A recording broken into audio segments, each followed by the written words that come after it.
توقيف جزائري الهواء مباشرة، وذلك في إطار محاربة المضاربة وضمان احترام القوانين المعمول بها. اعتقال وترحيل المؤثر الجزائر بعد فضيحته في فيديو له وهو يقوم بحركة غير أخلاقية في ملعب مولاي الحسن في مباراة الجزائر والكونغو. وبعد وصول الفيديو إلى الشرطة المغربية تم اعتقاله وترحيله من المغرب عبر طائرة عاجلة إلى تونس ثم إلى الجزائر جزاء له بما فعله. وكذلك فضيحة لنا كجزائريون، وهو سلوك غير لائق وفضيحة أمام العالم. المخزن ديال البلاد شد البوال. اسمع نقول لك الا بوبو، شي لا ما رباوكش والديك في بلادك الحمد لله، نعاودوا لك حنا الترابي في بلادنا، نعاودوا نربيوك من الاحتر زيد ونقريوك ونعلموك ونوريوك بان الانسان حاشاكم فاش كيبغي يبول فين كيمشي، والانسان ماشي كيهبط سروالو قدام الناس، قدام خواتاتنا وقدام مواتنا وقدام خواتاتك وقدام مواتك وقدام الجمهور ديالك وهاز العالم ديال بلادك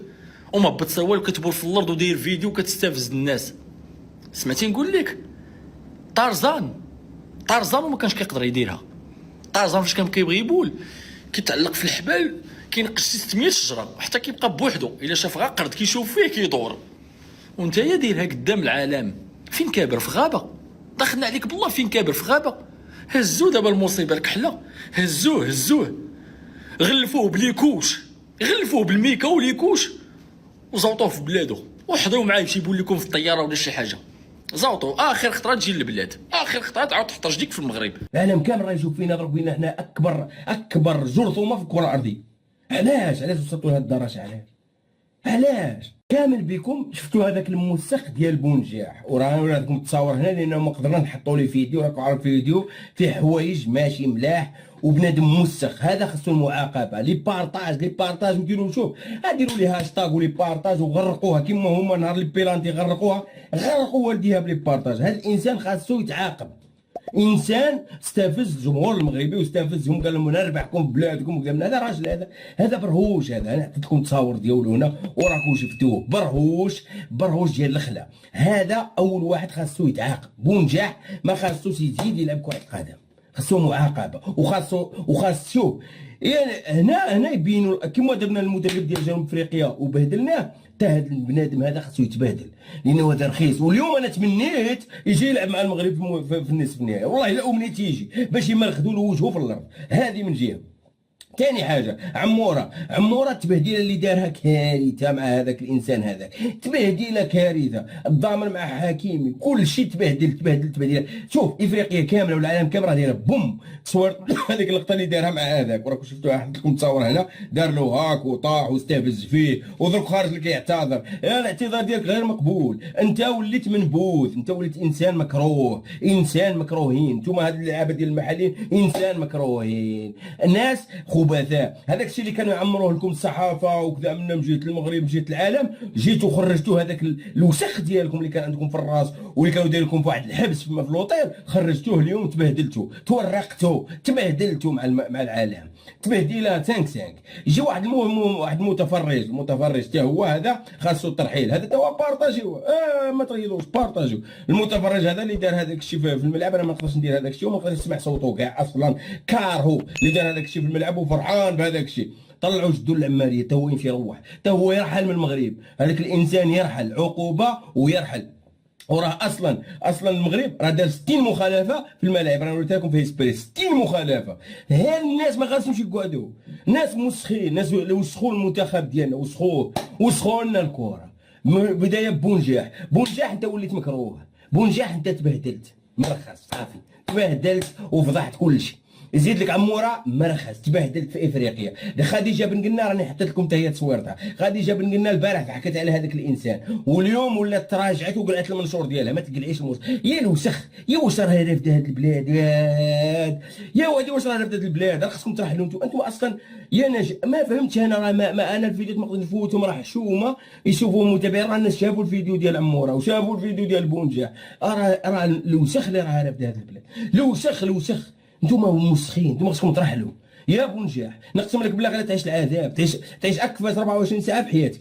تاكفس 3 ايام غتفوتها في حياتك قبل المقابله ديال السبت. اكفس 3 ايام حتى تتعاقب ملاكا. انت خاصك عقوبه ضروري تو عموره، عقوبه ماليه وعقوبه توقيف. هاد لاكاف الفاسده خاصك تعاقبكم. انتوما ناس ماشي وهذاك المشجع الكونغولي خاص الجامعه الملكيه المغربيه، وهذاك بونجاح ماشي مربي، واللي مربي ما يديرش هذاك الشيء. وانت يا عمورا لعبت العاب في الالمان زعما وشنا وكلام من بصح نقول لك واحد الحاجه، دخلت راسك في متاهات. علاش محرز واللعابه الكبار ما داروش هذاك الشيء؟ وعلاش نتوما درتوا هذا التبرهيش هذا؟ وكاين اللي جاي يدافع عليهم، مازال صعب تزيكو. الفيديو التالي غادي لكم بلاتي الا جايين تدافعوا عليهم لانهم نتوما جايين تكوموفليوها، ما عندك ما تكوموفليها. طفرت اللي دارها كاع الناس غادي تهضر عليها، كاع افريقيا تهضر عليها. شتي هذاك الشيء اللي خرج، مشيتوا درتوا حمله على المغرب في قضيه ضرب الجزاء، هي خرجت فيكم. الناس شرفاء، الناس هجمتوا عليهم خرجت فيكم. اليوم كلشي راهم يضحكوا عليكم، كلشي راهم يضحكوا علينا، كلشي لينا وبهدلتونا مع العالم، خرجتوا علينا وبهدلتونا مع العالم. وكيلكم ربي وحسبنا الله ونعم الوكيل فيكم، اللي انتم اللي خرجتوا على هاد الشباب، وانتم اللي خرجتوا عليهم نهار كامل وانتم تعمروا فيهم في الخوال الخاوي. ها دروك عندكم جوج احتمالات، يا تهربوا عن نيجيريا يا تجيو للمغرب يبهدلكم ويصيفطكم باش حياتكم كامله تفوت عذاب في عذاب. فهمتوا؟ عندك جوج احتمالات، وانا الاحتمال اللي باغيك تجي عند المغرب باش يبهدلك. انا اليوم باغيك تلعب مع المغرب، انا والله العظيم باغيك تلعب لانه بهدلتوا بكل شيء. بهدلتو على بالك بلا غتلعب قدام 70,000 متفرج في الميدان ديالو، نقسم لك بالله ما راك خارجها من طاسه. يلا ترجلوا ونشوفوكم مع المغرب. ها انتوما رجال، انتوما بشر، انتوما جايين صحاب لكم راكم تغولتوا حاسبينها ساهله. ها انتوما طحتوا في فخ، مدرب نيجي جنوب افريقيا استفزهم طاح في فخ. اليوم ولا يهضر لك مين بهدلوه وصفروا عليه جراو عليه، بقيت انت ارواح اليوم. ها انت غادي مهزوز دروك انت غادي وتشوف قدامك ومخلوع، لانه وصل قضيه الغرض. دخل للسوشيال ميديا جبر وجهك تما محطوط، مبهدلين، تبهدلتوا المرخص. ها عموره تبهدل، تستفز انسان مسكين عاش في الحروبات وكذا منا. ما فهمتش، ما تعرفوش القصص ديال الناس. انا من مربيكم، انا ما فهمتش عام تربيتوا، واش من قرايه قريتوها، واش مدرسه دخلتوا لها، واش من تربيه، واش من اخلاق. ما دارهاش واحد محترف، دارها ما دارها لا معيسى ماندي، لا ما دارها حتى شي واحد. دايرين انتوما اللي مبرهشين. ها ودخلتوا راسكم في. إذا متابعينا الكرام، قبل قليل تم ترحيل وكذلك الاعتقال للمؤثر الجزائري بعد السلوك الغير لائق في ملعب مولاي الحسن، وكذلك تم ترحيله قبل قليل إلى الجزائر عبر طائرة من المغرب إلى مطار تونس ثم إلى مطار هواري بومدين بالجزائر بعد هذه الفضيحة التي تكتب باسم الجزائر وكذلك باسم هذا المؤثر المزيف الذي عمل على حركة غير أخلاقية. بصراحة لم يجدر بأي مؤثر أجنبي أن يفعل مثل هذه، لكن الجزائريين والمؤثرين الجزائريين معروفين بهذه الحركات الغير الأخلاقية. كما أن ترحيله يعني كان جزاء له، وكذلك العقوبات التي فرضها الكاف على الجزائر أيضا. إذا متابعينا الكرام، بغيتكم كاملين توصلوا هذا الفيديو اجتماع شرف لايك، وبغيتكم كاملين تكتبوا لي بجواب التعليق اسفل الفيديو باش يطلع الفيديو هذا ويشوفوه الاعلام العربي والاعلام العالمي.